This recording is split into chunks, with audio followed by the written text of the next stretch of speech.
Thierry Pasquier, bonjour. Bonjour. Vous êtes responsable communication à l'Espace Mendès France de Poitiers. On s'était déjà vu l'année dernière, lors du C2E l'année dernière. Cette année, la problématique engagée par le campus d'été était le Big Data.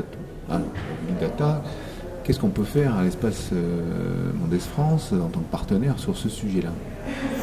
Beaucoup de choses. De toute façon, cette problématique-là du big data, plus généralement du numérique, on la traite quasiment toute l'année au travers de nos activités dans le champ du numérique, des cultures numériques, de l'information des publics, des ateliers de formation, etc., etc.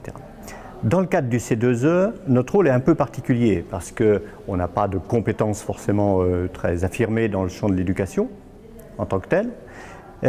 En revanche, on apporte cette dimension culturelle et on a la chance, dans le cadre du C2E, de consacrer quasiment les 2 premiers jours à sortir du sujet pour l'aborder par la dimension culturelle, les dimensions sociétales, etc., etc.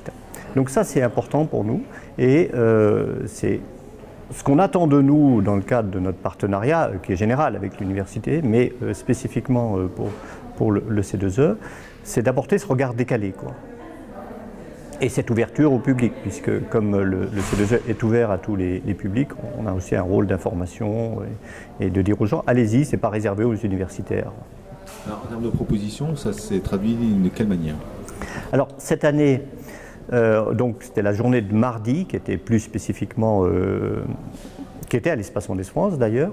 Donc on a abordé avec une conférence d'Adrienne Charmé de la Quadrature du Net sur les questions liées aux libertés, au contrôle des données, à la maîtrise de ces outils, aux nouvelles législations qui arrivent, donc qui a fait une très bonne conférence introductive. Et ensuite on avait une table ronde avec des artistes, Magali Desbazeilles et Lionel Palin, animé par Patrick Tréguer, donc, qui s'occupe des cultures numériques à l'Espace Mendès France. Donc c'est autour de que font les artistes ou que peuvent amener les artistes pour parler de ce qui se passe et parler de la vie des gens dans un contexte effectivement où les big data ont de plus en plus d'impact justement sur la vie de nos concitoyens. Est-ce que vous avez, vous touchez quand même souvent le public, ou le grand public, comme on peut dire, est-ce que vous avez le sentiment que les gens ont conscience effectivement d'être noyés dans ce big data et d'être alors acteurs ou manipulés ou mesurés par tous ces phénomènes numériques? Je n'ai pas l'impression que les gens en ont très conscience ou plutôt qu'ils veuillent bien voir ce qui se passe. Je pense que les gens sont un peu fascinés et aussi très, très accros à leur portable, quoi, en gros, et aux bienfaits, entre guillemets, qu'ils leur apportent, quoi. C'est vrai que la question de la mobilité, aujourd'hui, on peut se repérer sans problème, on peut communiquer à tout moment, on peut s'exprimer sur ce qu'on fait à tout moment, etc., etc. Donc je pense qu'il y a une bonne sensibilité, on le voit, parce que par exemple, il y a de plus en plus de gens qui utilisent des bloqueurs de pub. Mais c'est ciblé, donc je crois que c'est 30% aujourd'hui des gens qui utilisent des bloqueurs de pub.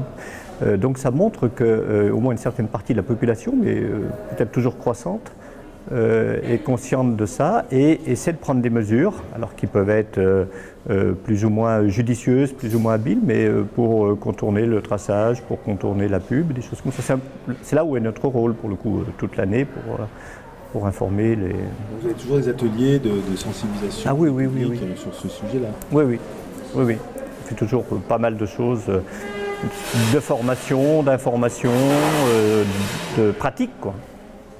Donc le programme tournait autour de la protection des données, c'est ça? Oui, c'est ça. Donc l'après-midi, on a eu 2 petites conférences.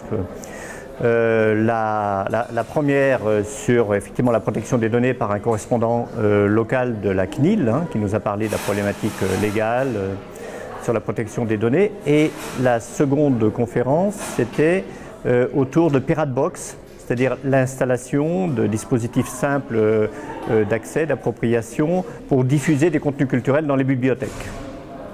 Donc c'était vraiment intéressant parce qu'il y avait aussi un côté très pratique qui prenait en compte les niveaux de compétences des gens qui travaillent dans les bibliothèques pour installer un serveur, quoi, en fait, accessible gratuitement à tous, etc. Et ensuite, on a enchaîné sur un atelier très ouvert sur la forme crypto-partie. En gros, l'idée c'était, vous avez des pratiques, des idées, il n'y a pas d'idiot en matière de protection de ces données personnelles, eh bien venez expliquer aux autres comment est-ce qu'on peut mieux maîtriser ces outils, mieux contrôler la diffusion de ces données.